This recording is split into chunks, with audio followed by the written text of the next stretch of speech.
Welcome, today's story is full of drama. Like and subscribe to stay updated. Let's get started. It's been a simple life for the most part. Hard work on the ranch during the day and my evenings spent tinkering with fireworks. They're more than just a hobby for me.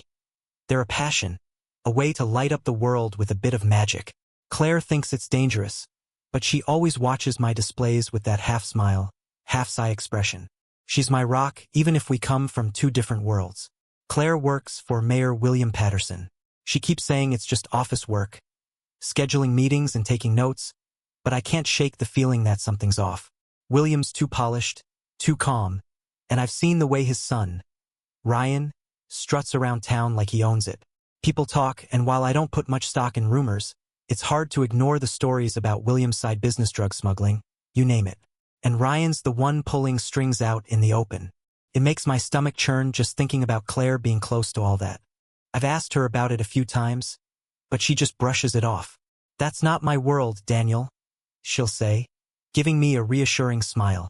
But if she's even slightly tangled in their mess, what happens to us? To the life we've built here? I wouldn't let anything hurt her, not while I've still got breath in my body.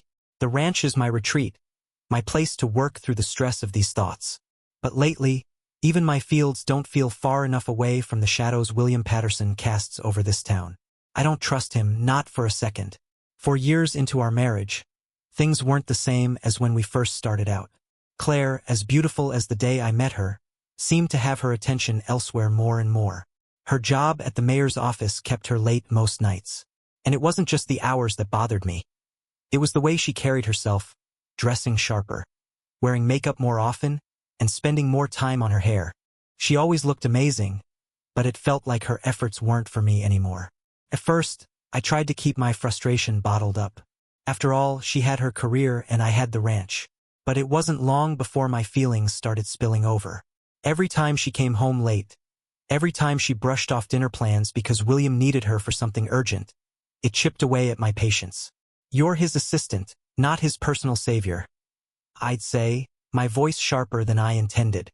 She'd shoot me a look, half defensive, half weary, and say, "Daniel, it's my job. I can't just walk out when there's work to be done." And that's when the fights would start.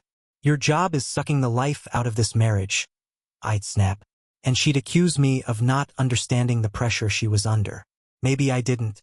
Maybe I just didn't like how much of her time William Patterson seemed to own. I didn't trust the man, and I sure didn't trust his son, Ryan, who was always lurking in the background. Sometimes she tried to calm things down, telling me she was doing this for us, to help build a future. But what future was she talking about? If we barely spent any time together, if the long hours and the secrets from that office were driving a wedge between us, what did the future even look like?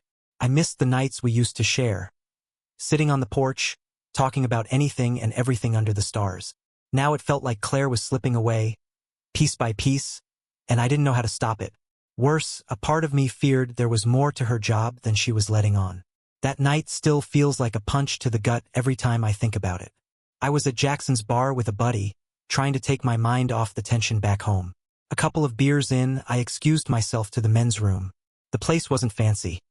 Dim lights, creaky floors, and a single stall that looked like it hadn't been cleaned since last Christmas. As I stepped inside, I heard voices, deep, careless, and full of mockery. Two men stood near the sink, their laughter bouncing off the tiled walls. At first, I didn't pay them much mind, but then their words cut through me like a blade. "Boys screwing that chick. She's hot. I hope the boss dumps her. I'll pick it up from there," the larger man said with a disgusting chuckle. "Her husband is stupid," the other one replied. "I guess he knows nothing. Good thing he doesn't know Ryan will screw up his life if he makes any noise." My blood ran cold. I stood frozen behind the stall door, my fists clenched so tight my knuckles turned white. They didn't say names, but I didn't need them to. It wasn't hard to connect the dots. Claire, her long hours at the office, and Ryan Patterson's reputation as a slimy, entitled bastard. I wanted to burst out right then and there, to grab them by their collars and demand answers. But something stopped me. Maybe it was the thought of what Claire would say, or the warning about Ryan screwing up my life. If there was one thing everyone in town knew, it was that the Pattersons didn't play fair, and crossing them usually came with a heavy price. So I stayed hidden, waiting for them to leave. When the door finally swung shut behind them, I leaned against the wall, trying to steady my breathing. My mind was racing. Was it true? Was Claire involved with Ryan? Or was this just bar talk from two idiots looking to stir the pot? I didn't go back to my friend. Instead, I left the bar and drove home, my hands gripping the steering wheel like a lifeline. The house was dark when I got there, Claire already asleep upstairs. I sat in the truck for a long time, staring at the front porch, wondering if everything I believed in was about to come crashing down. I couldn't let it go. Not after what I'd heard in that bar. If there was even a chance that Claire was betraying me, I had to know. I wasn't a man with money to throw around on fancy investigators or hidden cameras. No, if I wanted answers, I'd have to get them the hard way. So after working on the ranch all morning, plowing fields, feeding the livestock, doing what needed to be done, I'd clean up and prepare for the evening. Claire always said she had to work late, so it wasn't hard to know where to start. I'd follow her, careful to keep my distance, staying just out of sight. At first, I felt ridiculous, sneaking around like a character in a bad spy movie. But my gut wouldn't let me stop. Then I saw it. The first time, it was like a punch in the stomach. She left the office and got into Ryan Patterson's shiny blue sports car, the kind that screams money and trouble. He was there, grinning like the arrogant prick he is, opening the door for her as if he were some kind of gentleman. My hands clenched the steering wheel so hard I thought it might snap. I followed them, staying far enough back that I wouldn't be noticed. They drove out of town, taking back roads until they pulled up to a motel on the outskirts. Ryan's two bodyguards stepped out first, scanning the area like they were expecting trouble. Each one was built like a tank, all muscle, no conscience. There was no way I could get close without them noticing. Claire got out next, her laugh carrying through the night as Ryan said something to her. I couldn't hear the words, but I didn't need to. The way he looked at her, the way she smiled back, it told me everything I needed to know. My chest burned with a mix of rage and heartbreak, but I stayed in the car. What could I do? March up to them and start a fight? Those bodyguards would have flattened me before I got two words out. This wasn't a one-time thing, either. I followed them again and again. Every time it was the same, the car, the motel, the laughter. Each time, it felt like another piece of me was being torn away. I started questioning everything. Had it always been like this? Was I blind? Or had she changed? And what was I supposed to do now? Part of me wanted to confront her, to scream, to demand answers. But another part of me, the part that had heard those men in the bar, knew this wasn't just about her. This was bigger. It was dangerous. If I made the wrong move, Ryan Patterson could ruin my life, just like they said. So I waited, watched, and planned. If there was one thing I'd learned growing up on the ranch, it was patience. But God help me, my patience was wearing thin. Revenge. The word echoed in my mind every night as I lay awake, staring at the ceiling. The betrayal burned hotter with each passing day, and the humiliation gnawed at me like a dog on a bone. I couldn't let them get away with it. Not Ryan, not his bodyguards, and not even Claire if she was truly in on this. I had to do something. But what? My thoughts spiraled into dark corners as I started sketching out plans. Blowing up Ryan's car seemed poetic at first. One big explosion to take him and his muscle out in one shot. But then reality hit. Where the hell was I supposed to get C4? It's not like it was lying around the ranch. And even if I had it, how would I get close enough to plant it with those two giants always by his side? They'd crush me like a bug before I even popped the hood. I wasn't a retired Marine or some action hero with a Rolodex of mercenary contacts. No, I was just a rancher, a man pushed too far. Maybe I needed a giant of my own. Someone who could stand toe-to-toe with Ryan's thugs. I'd heard rumors about a guy named Victor, a vigilante who helped wronged husbands settle the score. But tracking him down would take time I didn't feel I had. Then there was the Fixer, a name whispered in hushed tones. A man who handled problems permanently. Only problem? He was in Brazil and I didn't even have a passport. I laughed bitterly at the absurdity of it all. Here I was, a rancher from a small town, dreaming up movie-worthy revenge plots when I didn't even know where to start. My world was the fields, the animals, and the fireworks I set off on the 4th of July. Not this. Not scheming against a powerful family's golden boy and his cronies. But I couldn't stop myself. Every time I thought of Claire stepping out of Ryan's car, laughing at something he said, the rage boiled over. This wasn't just about her anymore. It was about my dignity, my pride, and the life they were trying to rip apart. I paced the barn that night, running my hands over the tools hanging on the wall. Pitchfork? Too messy. A chainsaw? Too loud. I needed something clean, something that wouldn't tie back to me. If I couldn't bring in outside help, I'd have to get creative. I wasn't sure how or when, but one thing was certain: I'd take them down one by one, no matter what it took. They thought I was just some stupid rancher, too blind to see what was happening right under my nose. But they'd find out soon enough that even a rancher has his breaking point. And when he breaks, there's no telling what he'll do. Finally, a plan began to take shape. I didn't need C4 or a fixer from Brazil. I had everything I needed right here on my property, or close enough. Fireworks had always been my thing, and this time, they'd do more than light up the night sky. But for my plan to work, I needed something extra, something precise. That's when I thought of Dr. Henry Spaulding. Yes, his name was Spaulding. Sounds ridiculous, but it's real. Henry wasn't just any veterinarian. He was a man who worked with wild animals, darting them with tranquilizers for research and medical care. Over the years, we'd become friends. I'd helped him repair his barn once, and he'd patched up a few of my dogs when they got into trouble. I'd been to his place plenty of times, and I knew his setup like the back of my hand. Henry had a locked cabinet in his office where he kept the tranquilizer gun and a stash of darts. I remembered him showing it off once, explaining how it worked, how it could bring down a full-grown bull in seconds. At the time, I didn't think much of it. But now, that gun was exactly what I needed. One afternoon, I dropped by Henry's place under the guise of needing advice about one of my cows. Henry was the chatty type, always eager to help, which worked in my favor. While he rambled on about dietary supplements and livestock stress, I let my eyes wander over to the cabinet. It was still in the same corner, still locked. But Henry wasn't exactly Fort Knox when it came to security. The key hung right there on a hook by his desk, as if he thought no one would ever dare to take it. I nodded along to his advice, pretending to be interested while my mind raced. I'd have to come back when he wasn't around, maybe late at night when he was out on one of his emergency calls. It wasn't something I was proud of, sneaking into a friend's place like that. But I told myself it was necessary. This wasn't just about me anymore. This was about justice. I left Henry's place that day feeling more determined than ever. The pieces were falling into place. With the fireworks and the tranquilizer gun, I had the tools I needed to make my move. The only thing left was timing, and I'd have to make sure it was perfect. If I messed this up, there'd be no second chances. With the tranquilizer gun and darts safely stashed, the next step was setting up the fireworks. I'd always been good with my hands, and I knew exactly how I wanted this to play out. This wasn't just going to be a show, it was going to be a spectacle. One they'd never forget. The setup took 3 long days.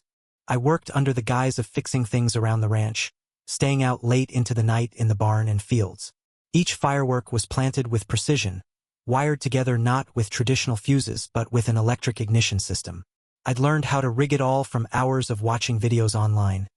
Tutorials meant for harmless celebrations but now repurposed for something much darker. I had it mapped out in my head like a battlefield: the placements, the timing, the angles. It wasn't just about revenge. It was about making sure they knew they'd messed with the wrong man. By the time I was done, every wire was perfectly hidden, every device exactly where I wanted it. The plan was airtight. All I needed now was an opportunity. That evening, I casually mentioned to Claire that I'd be heading out to a festival in Kingsport, about an hour away. It was the kind of story that felt cliché, like something out of an old movie, but she bought it. She pretended to be upset, her face crinkling into an expression I couldn't read anymore. Disappointment, annoyance, or guilt. I couldn't tell, and I didn't care. What stung the most, though, was the thought of what she'd do while I was gone. Would she call Ryan right away, gushing about how the house was clear for their little rendezvous? Or had they already arranged it, knowing she'd be free? Either way, it didn't matter. This was her last night of lies. For weeks now, I hadn't touched her. The idea of being with her after what I'd seen, what I knew, made me sick to my stomach. She was still beautiful, but it was a beauty that felt hollow, poisoned. I couldn't bear the thought of sharing a bed with her, much less anything else. She had taken what we had and thrown it away. There was no coming back from that. When I left that evening, I didn't kiss her goodbye. I didn't even look back. My stomach churned with a mix of nerves and resolve. Everything was in place. Tonight, I wasn't just going to get even, I was going to take control of my life again. Just as I had expected and dreaded, Claire called Ryan that night. I watched from a safe distance as his car pulled up to my house, sleek and arrogant, much like the man himself. It didn't take long before I saw him stride in through the front door, his two massive goons taking their positions right outside, standing guard like obedient dogs. They were predictable, every move playing out exactly as I'd imagined. I waited in the shadows, the weight of the tranquilizer gun slung over my shoulder, my hoodie pulled low over my face. My heart pounded in my chest, not from fear, but from the adrenaline coursing through me. This was it. Tonight wasn't just revenge. It was justice. I parked a few blocks away, careful not to draw attention, and slipped through the back alleys toward the spot where I'd hidden the control switch. It was tucked into a small box, camouflaged perfectly among the weeds and debris near the edge of the property. From here, I had a clear view of the two giants standing stiffly in front of the house, arms crossed, scanning the quiet night like they owned the place. But they didn't. Not anymore. I had planted 2 modified fireworks nearby, small but potent. Improvised flashbangs, I called them. The setup was genius, designed to erupt upward and disorient anyone nearby with a loud bang and a flurry of sparks. I took a deep breath and flipped the switch. The explosion was instantaneous. A deafening crack followed by bursts of light. The giants staggered back, blinded and stunned, clutching at their eyes and ears as they struggled to make sense of what had just happened. Their confusion gave me the perfect window. I stepped out from the shadows, raising the tranquilizer gun with steady hands. The first dart hit the man on the left square in the neck. He swatted at it, growling like an angry bull before his knees buckled and he crumpled to the ground. The second one turned, his expression shifting from shock to rage as he spotted me. He lumbered forward, but I was quicker. The second dart hit him in the chest, and within moments he too was on the ground, unconscious. I stood there for a moment, my breath coming in shallow gasps, the gun still raised as I watched their massive forms go still. They looked so intimidating before, but now they were just 2 sleeping bodies lying in the dirt. I lowered the gun and glanced toward the house. Inside, the lights were on, and I could faintly hear muffled laughter and voices. Ryan and Claire, blissfully unaware of the storm that was about to hit them. This was only the beginning. I quickly searched the giants and found a Glock on one of them, a full load, ready to go. I chambered around and walked toward the house, careful and deliberate. With the guards taken care of, I made my way inside. Every step felt heavier than the last, my resolve hardening with each one. The muffled sounds of their laughter turned into something more intimate as I approached the bedroom. My blood boiled as I realized what I was hearing. It was the final confirmation of everything I already knew but had hoped wasn't true. Standing outside the bedroom door, I paused for a moment, my grip tightening on the Glock. I wasn't sure if the rage burning inside me was going to fuel me or consume me, but I didn't care anymore. They had crossed every line imaginable. And now it was my turn that I shoved the door open with a hard kick. And there they were, Ryan and Claire, caught in the act, tangled in each other without a care in the world. Their eyes went wide with shock when they saw me, but I didn't give either of them a chance to react. I crossed the room in a flash, grabbing Ryan by his hair and yanking him off Claire. He yelled like a wounded animal as I dragged him to the floor. My fist met his face with a satisfying crunch, blood spurting from his nose. He tried to swing back, but I was faster, delivering a solid kick straight to his groin. He collapsed in a heap, groaning and clutching himself, suddenly far less of a threat. Claire screamed, her voice piercing the air like nails on a chalkboard. I spun to face her, leveling the Glock directly at her face.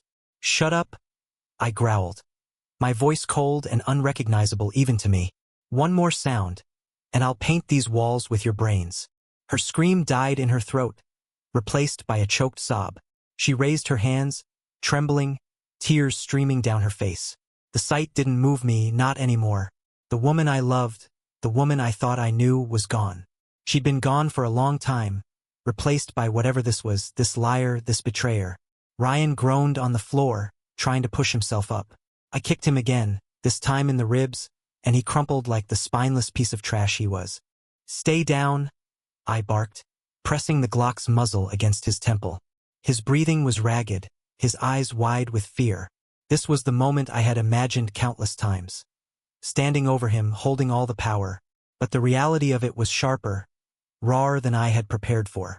You think you can just waltz into my life? I hissed, my voice trembling with anger. Into my house, into my bed, and take what's mine? You think there's no price to pay for that? Ryan didn't respond, too busy gasping for breath and clutching his side.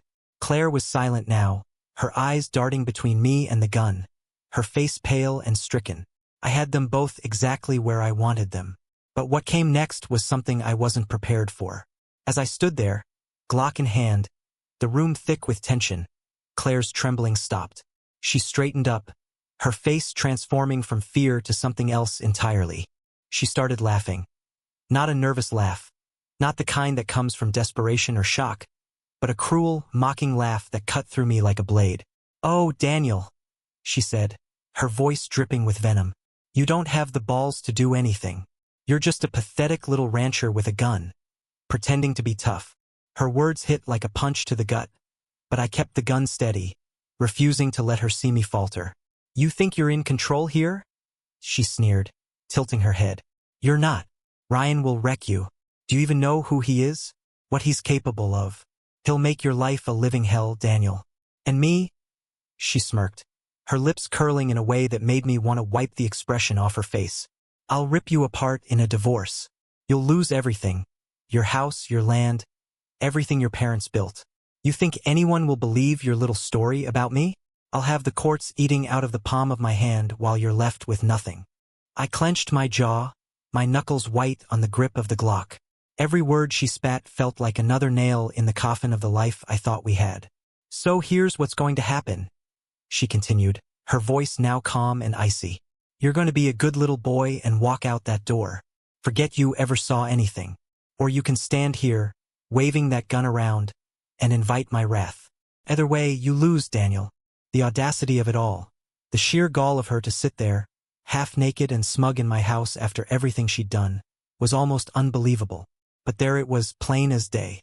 I glanced down at Ryan, who was starting to recover enough to glare at me through the blood streaming from his nose. Even beaten and bruised, he had that same arrogant air about him, as if none of this mattered, as if he'd still come out on top no matter what I did. Their confidence, their utter lack of fear or regret, was infuriating. I realized then that they didn't think I had it in me. They believed I'd back down, that I'd walk away with my tail between my legs like the stupid rancher they thought I was. But they were wrong. So wrong. I didn't respond to Claire's taunts. Instead, I stared at her, letting the silence hang heavy in the air. If she thought her words could break me, she had no idea who she was dealing with. "Your wrath," I finally said, my voice low and steady. "You think you scare me, Claire? You think he scares me?" I nodded toward Ryan, who looked like he was ready to pass out again. "You two have no idea what you've unleashed." Without another word, I reached into my pocket and pulled out the taser I always carried. On the ranch, you never knew when you might have to deal with a wild animal. Tonight, it would come in handy for a different kind of beast. Claire's mocking smirk faltered for a moment, but I didn't give her time to react. I raised the taser and pressed it right to her forehead. Her eyes widened in shock for a split second before I pulled the trigger. The electricity coursed through her, her body jerking violently before collapsing onto the bed, unconscious. Ryan groaned again on the floor, trying to crawl away. I turned to him, aiming the taser at his groin. "This is for every laugh, every smug grin, every time you thought you were untouchable," I said. The jolt hit him, and his body went rigid, his face contorting in pain. He couldn't even scream. Just a strangled wheeze escaped his lips. I stood over him, watching him twitch and spasm, and I couldn't help but feel a sick sense of triumph. But I wasn't done.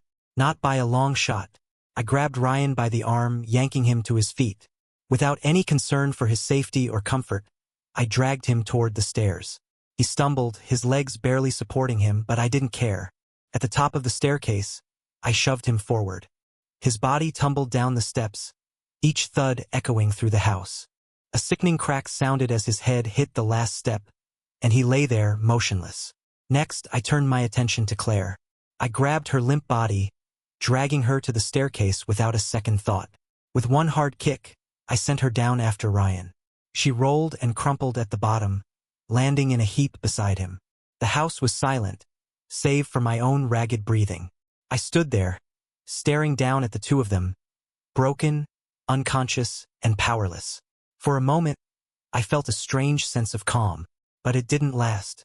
This wasn't enough. Vengeance had driven me this far, but it demanded more. My mind raced, torn between the urge to walk away and the need to finish what I'd started. I paced the living room, my eyes darting between their crumpled forms and the Glock in my hand. Then, in a moment of clarity or madness, I knew what I had to do. I grabbed a lighter from the kitchen counter and walked to the curtains. With a flick, the flame caught, and the fabric began to burn. I moved methodically, setting small fires throughout the house. The flames spread quickly, licking at the walls and furniture, consuming everything in their path. The heat was suffocating, the air thick with smoke, but I didn't stop. I made my way outside, standing at a safe distance as the fire engulfed the house.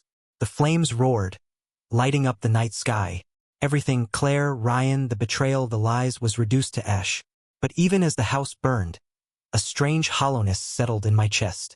The rage was gone, but so was the purpose. I stood there, watching the inferno, and for the first time, I felt lost. The next morning, the town was abuzz with news of the fire. It didn't take long for the authorities to arrive at the scene, investigating the smoldering remains of what was once my home. I stayed at the ranch, pretending to be distraught and in shock, playing the grieving husband whose life had just been turned upside down. When the sheriff came by to question me, I played the part perfectly. My voice shook, my hands trembled, and tears welled in my eyes as I explained how I had been out at the Kingsport Festival when I got the call about the fire. I told them I had no idea how it started or who could have been in the house. I let them believe I was broken, devastated. They asked if I had any enemies, anyone who might have wanted to harm me or Claire. I shook my head, feigning confusion and sorrow. I even suggested that maybe the fire was some kind of accident, faulty wiring or a kitchen mishap. Anything to steer them away from the truth. But the questions kept coming. "Mr. Adams?" the sheriff said, his tone careful but probing. "Do you know if your wife had any connections to Ryan Patterson?" I froze for a split second, but I quickly recovered, shaking my head. "Ryan," I said, my voice laced with genuine-sounding confusion. "He's the mayor's son, right? I mean, Claire worked in the office, but I didn't think... Are you saying he was there?" The sheriff nodded gravely. "We found remains consistent with 4 individuals in the house. We believe Ryan was one of them, along with his 2 bodyguards." I covered my face with my hands, pretending to choke back a sob. "Oh my God! Claire? Claire was... Oh no." They gave me space, the sheriff placing a hand on my shoulder in what he probably thought was a comforting gesture. I let the tears fall, real or not. It didn't matter. They had no idea what I had done. But I wasn't in the clear yet. The next day, they called me down to the station for more questions. They had found the fireworks in Ryan's car, the ones I had planted, and they wanted answers. "Mr. Adams," the lead investigator began, sliding a photo of the charred remnants of the fireworks across the table. "Can you explain this? These were found in the trunk of Ryan Patterson's car." I leaned forward, staring at the photo as if seeing it for the first time. Then I let out a shaky breath. "Claire. She loved fireworks," I said, my voice trembling. "She always asked me to make them for special occasions. I had no idea she was giving them to Ryan. I thought they were for us." They exchanged glances, their expressions softening just a little. I had planted just enough doubt to keep them from looking too closely at me. "Do you have any reason to believe your wife was involved with Ryan Patterson?" one of them asked. I shook my head emphatically. "No. God, no. Claire loved me. We were happy." My voice cracked on the last word, and I buried my face in my hands, letting them see a broken man struggling to hold it together. They believed me, for now. The investigation dragged on, but the more questions they asked, the more confident I became in my story. I stuck to my role as the grieving husband, never letting my mask slip. The police began to weave their own narrative, one that conveniently absolved me of any blame. The focus shifted when the rumors of Ryan's criminal activities resurfaced. Everyone in town knew he was involved in shady dealings, and now the investigators were zeroing in on the idea that the fire might have been an act of retribution by one of Ryan's rivals. The bodyguards being found at the scene only fueled the speculation. They came to me again, days later, this time with more serious questions. "Mr. Adams," the lead investigator said, his voice heavy with suspicion. "We've uncovered evidence linking Ryan Patterson to a drug operation. We also know your wife worked closely with the mayor. Is there any chance she could have been involved?" I froze for a split second but recovered quickly, shaking my head. "No, Claire. She wouldn't have done something like that. She hated drugs. She always said she wanted to make the town better." The investigator studied me for a moment, then nodded. "We think Ryan may have been running a distribution network under the guise of his father's office. It's possible your wife got caught in the middle of something bigger than she realized." I leaned back in my chair, pretending to process what he was saying. You think she didn't know what she was involved in?" "It's possible," he said. "But it's also possible that someone targeted Ryan, and anyone close to him. That could explain the fire." I played along, shaking my head in disbelief. "I can't believe this. I can't believe she's gone." Because of him, the narrative was taking shape. One that painted Claire as an innocent victim, Ryan as the villain, and me as a grieving, clueless husband. It was perfect. The weeks stretched on, and the investigation lost momentum. The fire had destroyed most of the evidence, and the leads pointing to Ryan's criminal dealings took precedence over any suspicions about me. I stayed quiet, cooperative, and mournful. Every time they asked for more details, I gave them just enough to keep their focus on Ryan and his enemies. When they finally closed the case, I felt the weight lift off my shoulders. The official conclusion was exactly what I'd hoped for Ryan Patterson, his bodyguards, and my wife had been caught in the crossfire of a gang war. The fire was labeled as a probable act of arson, but with no solid evidence, it was left unsolved. Life moved on, or at least that's what I let everyone believe. Months later, I sat on the porch of my new home, a modest place paid for with the insurance money. The land was smaller, the house simpler, but it was mine. I stared out at the horizon, a cold beer in hand, feeling a strange mix of relief and emptiness. I'd won. I'd taken control of my life, destroyed those who had betrayed me, and walked away without a scratch. But the victory didn't feel as sweet as I thought it would. The rage that had driven me was gone, replaced by a hollow sense of nothing. Then the phone rang. I hesitated before picking it up. "Hello." The voice on the other end was low, distorted, and eerily calm. "Mr. Adams," it said, drawing out my name in a way that sent a chill down my spine. "I know what you did." My heart stopped. "Who is this?" I demanded, gripping the phone tighter. The voice chuckled, cold and menacing. "You're not as clever as you think. Enjoy your new life, while it lasts." The line went dead. I sat there, frozen, the beer sweating in my hand. Someone knew. Someone had seen through my carefully crafted facade. And now they were watching. The game wasn't over. Not yet. I stared at the phone in my hand, my mind racing. The voice had been calm, but its words dripped with menace. Who could it be? Someone from the investigation? A friend of Ryan's? Or maybe one of those men I'd heard about, the ones who cleaned up messes for powerful people. Whoever it was, they knew too much, and that was a problem. For days, I couldn't shake the paranoia. Every shadow felt like it was hiding someone. Every car driving past the ranch made my heart pound. I started carrying the Glock everywhere, even in the house, and double-checked the locks every night. But then the letters started. The first one arrived a week after the call. No return address, just a plain white envelope with my name scrawled across the front. Inside was a single piece of paper with 4 words, "I know the truth." I burned it immediately, but it didn't matter. A second letter arrived 2 days later. This time it was a photo of the house in flames, taken from a distance. My hands trembled as I stared at it. Someone had been there, watching. The third letter was worse. It wasn't just a photo. It was a close-up of me in the barn, working on the fireworks. My face was clear, my intentions obvious. Whoever this was, they hadn't just pieced things together. They had proof. I couldn't go to the police. That would only draw attention to me, and if they dug deeper into the case, everything would unravel. No, I had to handle this myself. The next time the phone rang, I was ready. I didn't hesitate to pick it up. "Who are you?" I demanded, my voice steady despite the storm raging inside me. The voice chuckled again, the same low, mocking tone as before. "You think you're in control, don't you, Mr. Adams? But you're not. You're just a pawn in a much bigger game." What do you want? I growled. Simple, the voice replied. I want you to understand that your actions have consequences. Ryan Patterson wasn't just some spoiled rich kid. He was connected. Powerful people want answers, and they're not going to stop until they get them. I swallowed hard, the weight of his words sinking in. Then why haven't they come after me already? Because I'm giving you a chance, the voice said, almost casually. A chance to make things right. You have 24 hours to leave town.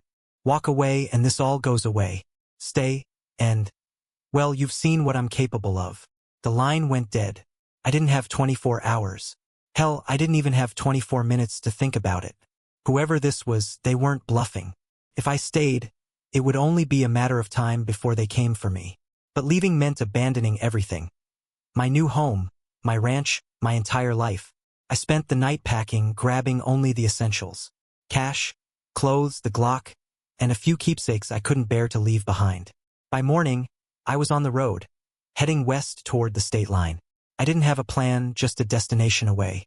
As I drove, I thought about everything I'd done, everything I'd lost. I had won the battle, but now it seemed I was losing the war. The revenge I'd fought so hard for had come at a cost I hadn't anticipated. My life was no longer mine. It belonged to the shadows that now followed me. But one thing was certain: whoever was behind this, they had underestimated me. If they wanted to play games, I was ready. I'd been patient before, and I could be patient again. This wasn't over. Not by a long shot. The miles stretched out endlessly as I drove through the desolate highways, the weight of every decision pressing on my chest like a stone. The voice on the phone, the letters, the photos, they had all pushed me to run. But as the hours passed and the sun dipped below the horizon, a thought began to creep into my mind. What if I stopped running? What if I turned this around? They thought they had me cornered, that I was a scared man on the run, but they didn't know the lengths I'd go to protect what little I had left. If this was a game, I was going to play to win. I pulled into a cheap motel just off the interstate, a crumbling structure with a flickering neon sign that read "Rest Easy." The irony wasn't lost on me. Inside, the room was dingy and smelled of mildew, but it didn't matter. I wasn't there for comfort. I was there to plan. Sitting at the small desk by the window, I spread out the contents of my bag: a map, my Glock, a burner phone, and the cash I'd brought. I traced my finger along the map, considering my options. The voice on the phone had told me to leave town, but I had no intention of disappearing into the sunset. No, I was going back. If they thought they could scare me into running, they were wrong. I'd already walked through fire, literally. There was nothing they could do to me that hadn't already been done. The next morning, I drove back toward town, staying off the main roads and avoiding places where I might be recognized. My first stop was an old abandoned warehouse on the outskirts, a place I'd scouted years ago while looking for spare parts for the ranch. It was perfect, remote, quiet, and just the kind of place where someone might have a final conversation they didn't walk away from. I spent the day setting it up, just as I'd done with the fireworks. This time, it wasn't about spectacle, it was about survival. I rigged the entrances with traps, the kind you'd use to catch coyotes on the ranch. Crude, but effective. By nightfall, I was ready. I left a single note at the motel desk, addressed to whoever had been watching me. It read, "Come find me. You know where." Hours later, the sound of tires crunching gravel reached my ears. I stood in the shadows, Glock in hand, my heart pounding steadily. A black SUV rolled into view, its headlights cutting through the darkness like knives. The engine rumbled to a stop, and the doors opened. 3 men stepped out, dressed in dark suits that screamed, "Professional." They moved with purpose, scanning the area like predators. One of them carried a briefcase, a detail that struck me as oddly formal, given the circumstances. "Mr. Adams." The man in the center called out, his voice calm but authoritative. "We know you're here. Let's have a chat." I stayed silent, watching as they moved deeper into the warehouse. They were cautious, but not cautious enough. One of them stepped into the first trap, a hidden wire that triggered a burst of fireworks I'd rigged to disorient them. The crackling explosion filled the air, and the man stumbled back, clutching his ears. The others drew their guns, shouting orders into the darkness. That's when I made my move. From the shadows, I fired 2 precise shots, dropping the man on the right before he could react. The other 2 spun around, their flashlights sweeping the room, but I was already on the move, using the chaos to my advantage. "You don't have to die here," the leader shouted, his voice laced with frustration. "We just want to talk." "Funny way of asking," I called back, my voice echoing through the empty space. The briefcase man panicked, breaking away from the group. He made a run for the SUV, but I intercepted him, knocking him to the ground. His gun clattered away, and I pressed the Glock to his temple. "Who sent you?" I demanded. He sputtered, his hands shaking. "I don't know names. Just orders. Patterson's people. Someone big." I tightened my grip. "You're lying." No, I swear," he pleaded. "They said you made problems. Big problems? And now they want to clean it up." I stared at him, my mind racing. Whoever was behind this wasn't just cleaning up Ryan's mess. They were tying up every loose end, including me. The sound of footsteps behind me snapped me back to reality. I turned just in time to see the leader aiming at me. I pulled the trigger, the shot echoing through the warehouse, and he went down. The man beneath me was trembling now, tears streaming down his face. "Please, I'll do anything. Just let me go." I stood, my mind cold and calculating. "Tell them to stop coming after me," I said. "If they don't, I'll make sure their problems get a lot bigger." He nodded frantically, scrambling to his feet and bolting for the SUV. I let him go, knowing the message would be delivered.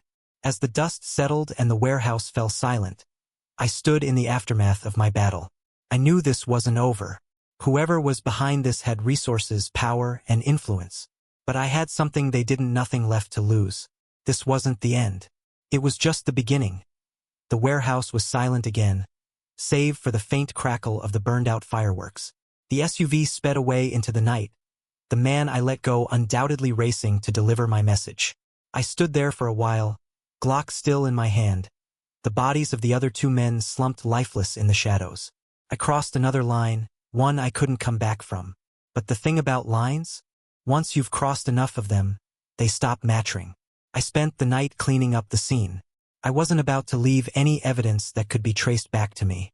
The traps were dismantled, the bodies stripped of anything identifiable. Phones, IDs, wallets, all tossed into a metal barrel and set alight. By the time dawn broke, there was nothing left but ash.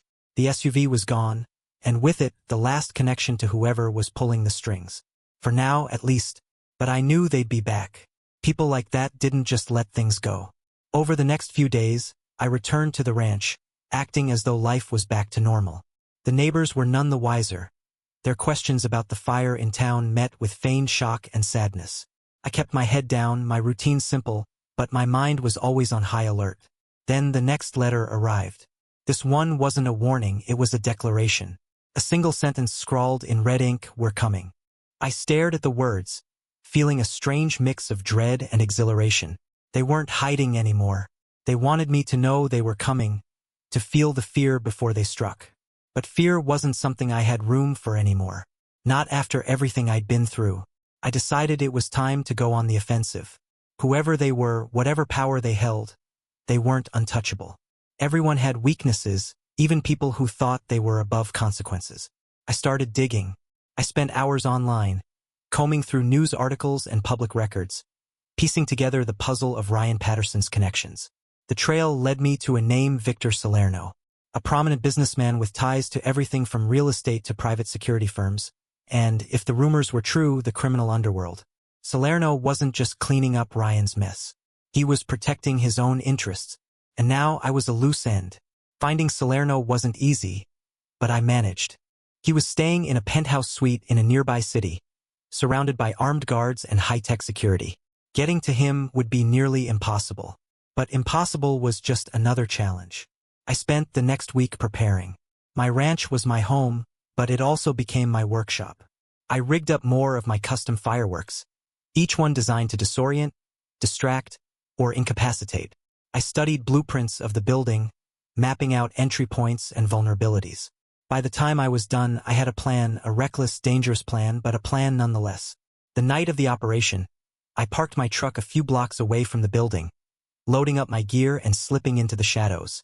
The city was alive with noise and light, a stark contrast to the quiet isolation of my ranch. But I didn't let it distract me. I entered through a service door, using a stolen passcode to bypass the first layer of security. The building was a fortress, but its defenses weren't designed for someone like me. They were built to stop professionals, people with predictable methods and motives. I was neither. I moved quickly and quietly, planting small explosive charges at key points in the lower levels. They weren't meant to kill, just to create chaos. By the time I reached the upper floors, the fire alarms were blaring, and the building was in disarray. Salerno's guards were distracted, scrambling to secure the exits and protect their boss. They didn't see me coming. I found Salerno in his suite, sipping whiskey by the window as though the chaos below didn't concern him. He turned when he heard me enter, his calm demeanor replaced by a flicker of surprise. "Adams," he said, setting his glass down. "I wondered how long it would take you." "You've been watching me," I said, leveling the Glock at him. "Sending your men, leaving your notes. Why?" He smirked, leaning casually against the desk. "Ryan was sloppy. His father even worse. I clean up messes, Adams. And you're the biggest mess of all." "You don't clean up messes," I snapped. "You bury them. But not this time." He shrugged. "What's your plan here? Shoot me? Walk out of here alive? You think killing me will stop this? There's always someone else." "Maybe," I said, my grip tightening on the Glock. "But I'll start with you." Before he could react, I pulled the trigger. Salerno fell, clutching his chest as he slumped to the floor. His blood pooled around him, a stark contrast to the pristine white carpet. The room was silent except for his ragged breathing. I didn't wait for him to die. I turned and walked out, the alarms still blaring around me. The guards were too distracted to notice me slipping out through the chaos I'd created. By the time they found their boss, I was already gone. Back at the ranch, I sat on the porch, staring out at the horizon as the first hints of dawn broke over the fields. Salerno was dead, but I knew this wasn't over. People like him didn't work alone. There would be others, men who wanted revenge, men who wouldn't stop until I was buried. But for now, the fight was mine, and I wasn't going anywhere. The morning came quietly, with nothing but the wind brushing through the grass and the faint hum of insects in the distance. I'd been up all night, nursing a drink on the porch, replaying the events at the penthouse. Salerno's death felt like a victory, but it was a hollow one. The man was right. There would always be someone else. The phone buzzed on the table beside me. I picked it up, expecting another threat, another warning. Instead, it was a message, just a single photo. It was of me walking out of Salerno's building. A second message followed: "You've made your move. Now it's our turn." The next week was hell. I couldn't shake the feeling that I was being watched. Every car that passed by the ranch felt like it was moving too slowly. Every shadow seemed longer, darker. I fortified the property, setting up cameras, tripwires, and even more traps. If they came for me, they wouldn't catch me off guard. But they didn't come. Not directly, at least. Instead, they went after what little I had left. It started with the ranch's supply shipments.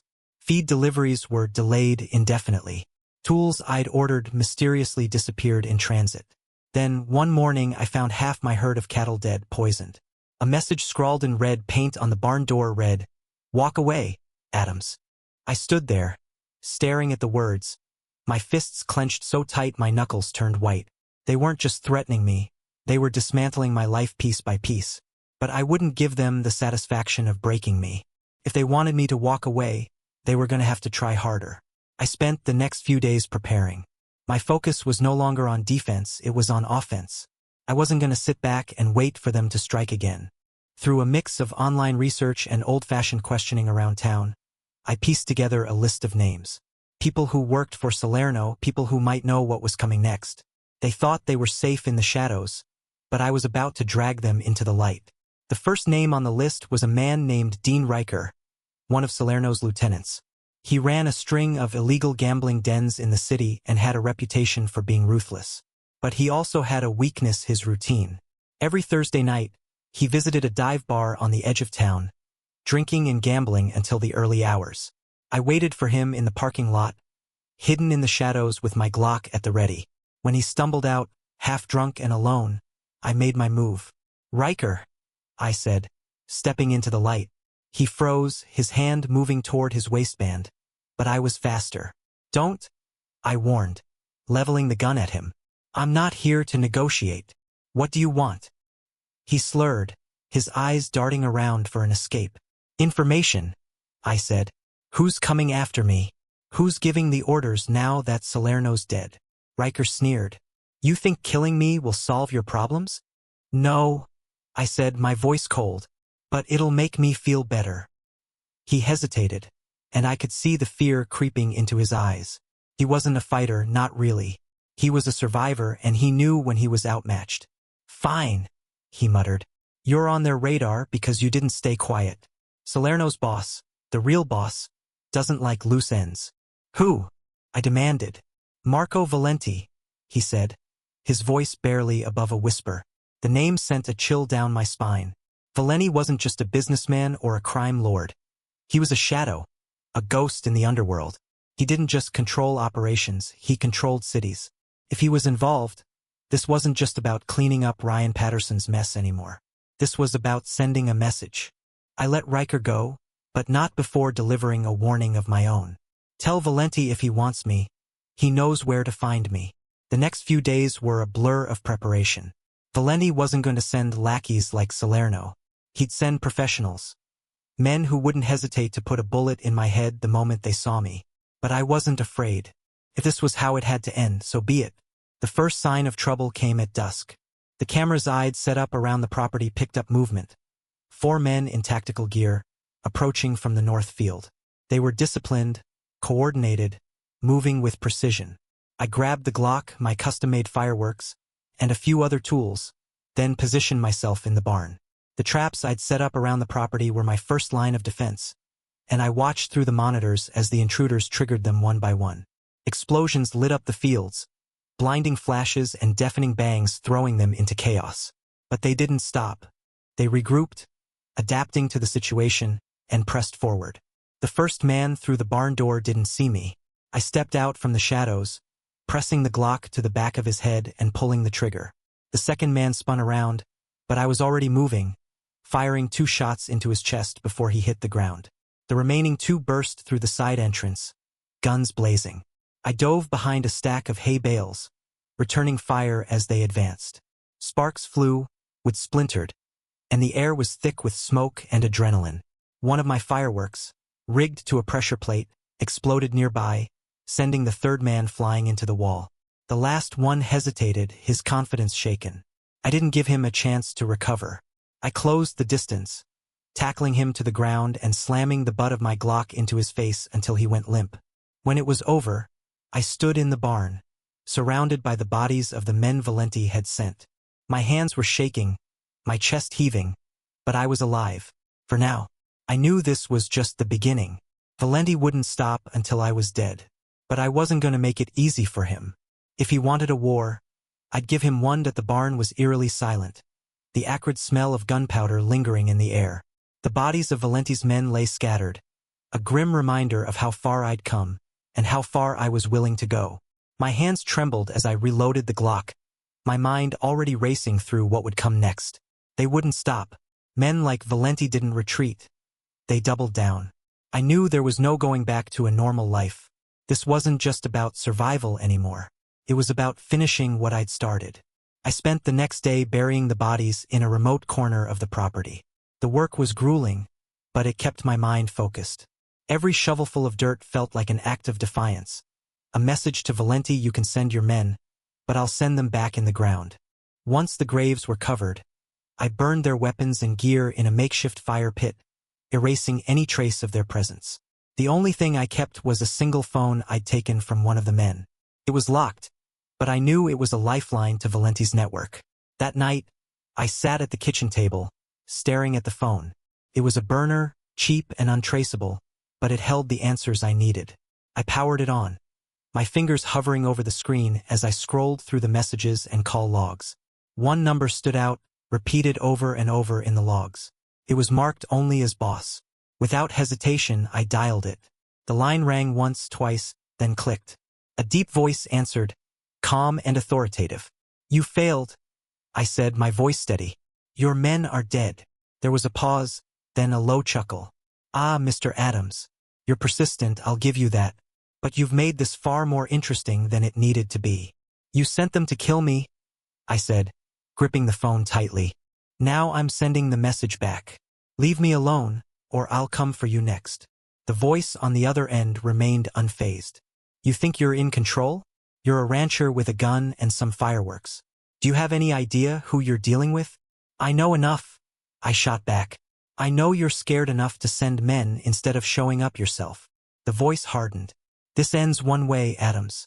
And it won't be in your favor. The line went dead. The call had done exactly what I'd wanted. It wasn't just a warning, it was bait. Valenti was prideful. A man who couldn't resist asserting his dominance. If he wanted to end this, he'd come himself. And when he did, I'd be ready. The days that followed were a blur of preparation. I fortified the ranch, turning it into a fortress. Every window, every door, every inch of land was a potential trap. I set up fireworks as makeshift explosives, rigged tripwires, and mapped out every step I'd take if Valenti's men returned. I didn't sleep. Couldn't. Every sound in the night felt like an approaching army. Every shadow seemed to move. But I held on to the plan, my determination keeping me upright even as exhaustion threatened to consume me. The attack came on the fourth night. It started with the distant hum of engines, barely audible over the wind. I moved to the porch, Glock in hand, watching as a convoy of SUVs approached. Their headlights cut through the darkness, illuminating the dirt road leading to the ranch. This wasn't a small team. This was an army. The first explosion rocked the ground as one of my traps detonated, flipping the lead vehicle onto its roof. The others skidded to a stop, their doors flying open as men poured out, weapons drawn. I retreated into the house, taking position by the window. The first wave of gunfire shattered the glass, but I was already firing back, taking out 2 men before ducking for cover. The night erupted into chaos. My traps went off one by one, blinding flashes and deafening booms disorienting Valenti's men. I moved through the house like a ghost, firing from one position and then slipping to the next. By the time the dust settled, the yard was littered with bodies. Smoke hung heavy in the air, and the distant wail of sirens signaled that someone had called the police. But I wasn't done yet. I stepped outside, Glock raised, as the last SUV's door opened. Valenti emerged, his suit immaculate despite the chaos around him. He looked at me, his expression calm, almost amused. "Mr. Adams," he said, spreading his arms. "You've made quite the impression." "This ends now," I said, aiming the Glock at his chest. He smirked. "Go ahead. Pull the trigger. Kill me, and you'll inherit the full weight of what I represent. You think this is over if I die? You have no idea what's coming." I hesitated, my finger hovering over the trigger. His words rang true, but I didn't care anymore. I wasn't just fighting for my life. I was fighting to take back control of everything they'd taken from me. "I'm not scared of you," I said, pulling the trigger. The shot echoed across the ranch, and Valenti fell. The sirens grew louder as I stood there, staring down at his lifeless body. I knew the police would arrive soon, and there was no way to explain what had happened here. But I didn't care. I'd won, and for the first time in months I felt free. I turned and walked back into the house, waiting for the authorities to arrive. This wasn't the end. It never would be. But for now the fight was over, and I was still standing. The police arrived with lights flashing, their voices booming through the dark night as they approached the ranch. I stood on the porch, Glock in hand, raising it carefully above my head as they shouted for me to drop it. I complied, setting it down gently on the wooden planks before stepping back with my hands up. They swarmed the property, guns drawn, yelling commands. I didn't resist. I didn't say a word. They cuffed me, dragging me to the ground as they searched the area. I stayed silent, my face blank as they moved past the smoking wreckage of SUVs and the scattered bodies in the yard. One of the officers crouched in front of me, his flashlight blinding as he studied my face. "You got a lot to answer for," he said. "I know," I replied calmly. At the station, the questions came hard and fast. Who were the men? Why were they at the ranch? What had happened? I stuck to the story I'd rehearsed in my head during those sleepless nights of paranoia. "They came to kill me," I said. "I defended myself. That's all." The detective across the table didn't look convinced. "You expect us to believe this was just self-defense? These men are armed to the teeth, and you're telling me you took them all down by yourself?" "Yes," I said simply. He leaned in, his eyes narrowing. "We ran your name, Adams. You've been tied to a fire in town, a suspicious death at a penthouse, and now this. You want to tell me what's really going on? I stayed silent, meeting his gaze without flinching. They kept me in the station overnight, but without evidence tying me to anything beyond the events at the ranch. They couldn't hold me for long. By morning, I was released, though the weight of their suspicions hung heavy in the air. You're not off the hook? The detective warned as I signed the release papers. We're watching you. I nodded, keeping my expression neutral. I understand. I returned to the ranch later that day, the property now a crime scene marked with yellow tape. The destruction was staggering. The barn was riddled with bullet holes, the fields scorched from explosions, and the bodies of Valenti's men had been removed, leaving behind only bloodstains in the dirt. The sheriff met me at the gate, his face grim. You've got yourself a mess here, Adams, he said. We'll be looking into this. I'll cooperate, I said. But I told you everything I know. He didn't look convinced but waved me through. I walked back to the house, stepping over broken glass and debris, the weight of everything finally settling on my shoulders. For weeks, the investigations continued. The media picked up the story, dubbing it the Ranch Massacre, spinning wild theories about organized crime, vigilante justice, and everything in between. I stayed out of sight, keeping my head down as the chaos swirled around me. But even as the police and reporters dug into my life, I knew the real battle wasn't over. Valenti might have been the head of the snake, but his organization wouldn't crumble overnight. There were others, men just as ruthless and dangerous, waiting in the shadows. And they knew my name. One night, as I sat on the porch, the phone buzzed again. This time it wasn't a threat, it was an offer. The message was brief, written in stark, cold words. We know what you did. Let's talk. No more blood. I stared at the screen, my mind racing. They weren't done with me, not yet. But this time it wasn't fear I felt. It was resolve. If they wanted to talk, I'd listen. But I'd be the one writing the ending. The message lingered in my mind like a shadow. No more blood. It was almost laughable, considering how much had already been spilled. But the fact that they reached out instead of sending more men meant one thing: they weren't as invincible as they wanted me to believe. I typed a single-word reply. When? The response came within minutes. Tomorrow, 10 p.m. South Point Docks. Come alone. The docks were a wasteland of rusted shipping containers and decaying warehouses. The cold wind off the water carried the smell of salt and oil, the only sound the occasional creak of a crane or the distant lap of waves. I parked my truck several blocks away and walked the rest of the way, Glock tucked into the back of my waistband and a small knife hidden in my boot. As I approached the meeting spot, a single black SUV was parked under a flickering streetlight. Two men in suits stood by the vehicle, their silhouettes sharp against the glow. One of them motioned for me to stop when I got close. "You're Adams," he said, his voice flat. It wasn't a question. "Where's your boss?" I asked. He stepped aside, gesturing toward the warehouse behind him. "Inside, but no weapons. If you want to talk, you leave them here." I hesitated, weighing my options. Then I pulled the Glock from my waistband, handing it over slowly. The knife stayed in my boot. They didn't ask, and I didn't offer. The man opened the door to the warehouse, nodding for me to step inside. The interior was vast and empty, the kind of space that swallowed sound and light. At the center, a makeshift table had been set up, lit by a single hanging bulb. 3 men sat around it, their postures casual but their eyes sharp. The man in the middle, older and heavier than the others, leaned back in his chair as I approached. "You've caused quite a mess, Mr. Adams," he said, his voice smooth and low. "But I have to admit, you've earned my respect." "Who are you?" I asked, stopping a few feet from the table. "Call me Vincent," he said. "Let's just say I'm the one cleaning up Valenti's mistakes. And you, well, you're one hell of a mistake." I crossed my arms, my expression blank. If I'm such a problem, why am I still alive?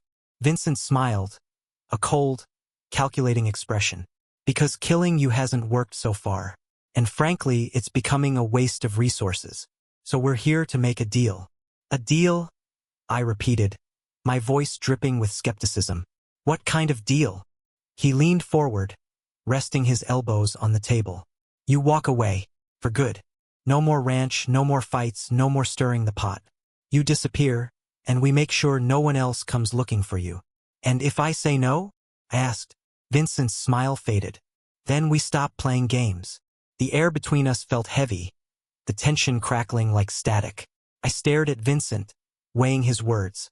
Walking away meant leaving everything behind. Again. But staying meant I'd spend the rest of my life looking over my shoulder, waiting for the next attack. I have one condition, I said finally. Vincent raised an eyebrow. I'm listening. You don't touch the ranch. You leave it alone. The land, the animals, everything stays as it is. He studied me for a moment, then nodded. Done. The ranch stays intact. And I keep my life, I added, my voice firm. He smirked. Of course. As long as you don't come back. The meeting ended quickly after that. Vincent's men escorted me out, handing back my Glock as I left. As I walked away, the reality of the situation sank in. I was a ghost now, a man with no ties and no place to call home. But I wasn't done. Not yet. Over the next few days, I tied up loose ends. I sold off the remaining cattle, transferred the deed to a trusted friend, and packed up what little I had left. The ranch would survive, even if I couldn't stay to protect it. Then, just like that, I vanished. Months passed as I drifted from place to place, keeping a low profile and staying off the grid. But the fire inside me never dimmed. I wasn't running anymore, I was planning. Valenti's organization might have been vast, but it wasn't untouchable. Vincent might have spared me for now, but his kind didn't deserve to win. I'd seen their weaknesses. I knew how they operated. And one day, when they least expected it, I'd come back. Not for revenge, but for justice. For now, though, I waited, because patience had always been my greatest weapon. For months, I became a shadow. I lived in cheap motels, small towns, and nameless cities, always staying one step ahead of the life I'd left behind. I avoided the news, avoided people, and avoided questions. The world thought I was gone, erased from existence, and that's how I needed it to stay. But in the silence of those endless nights, the memories lingered. The betrayal, the rage, the war I never asked for but couldn't walk away from. They weren't done with me. Not yet. It was a year to the day since I'd left the ranch when I received the final message. A plain envelope slid under the door of a dingy motel room in a town I didn't even know the name of. Inside was a single note, written in the same sharp, deliberate handwriting I recognized from before. We kept our promise. Have you? Beneath the note was a photograph. The ranch, exactly as I'd left it. Untouched, the fields green, the barn standing tall. Whoever had sent it wanted me to know they were watching, making sure I stayed gone. I crumpled the note and burned it in the motel's tiny sink. That was their final move, a reminder of their power and their reach. But they'd made a mistake. They thought I still cared about the ranch. I didn't. Not anymore. 2 years later, I finally made my way back to the city where it all began. The Patterson family was gone, their empire dismantled after Ryan's death and the mayor's arrest. But Valenti's organization had survived, adapting like a hydra with its head cut off. Vincent was still at the helm, running the shadows with the same ruthless efficiency. I'd spent those years learning everything I could about him. His habits, his movements, his weaknesses. He was careful but not careful enough. Everyone made mistakes, and I'd been patient enough to catch him when he did. The night I walked into his world for the last time, it wasn't with fireworks or traps or improvised explosives. It was just me, my Glock, and a single target. I found him in his private office, seated behind a mahogany desk with a glass of bourbon in hand. He looked up when I entered, his expression flickering with surprise before settling into a smirk. "Well, if it isn't Mr. Adams," he said, leaning back in his chair. "I thought you'd learned your lesson." "No more lessons," I said, raising the Glock. "This ends here." He chuckled, swirling the bourbon in his glass. "You think killing me changes anything? There's always someone else, Adams. Always someone bigger." "Maybe," I said, "but I'm tired of letting people like you win." I pulled the trigger. The shot was clean, precise. Vincent slumped forward, the glass of bourbon shattering as it hit the floor. There were no guards this time, no witnesses, just silence. I left the city that night, disappearing into the darkness for the final time. There was no triumph, no celebration. Just the quiet understanding that I'd done what I set out to do. The game was over. For years, I stayed off the grid, living a simple, anonymous life far from the chaos of my past. The world moved on, and so did I. The ranch was sold, The land passed to someone who didn't know my name or my story. It was better that way. But sometimes, late at night, when the wind was just right, I'd think back to the life I'd left behind, the choices I'd made, the lines I'd crossed, and I'd wonder if it had all been worth it. The answer was always the same, yes. And so, the man I once was faded into memory, a ghost in a world that had forgotten him. But in the quiet corners of my mind, I knew the truth: even ghosts have a story. And mine was finally done.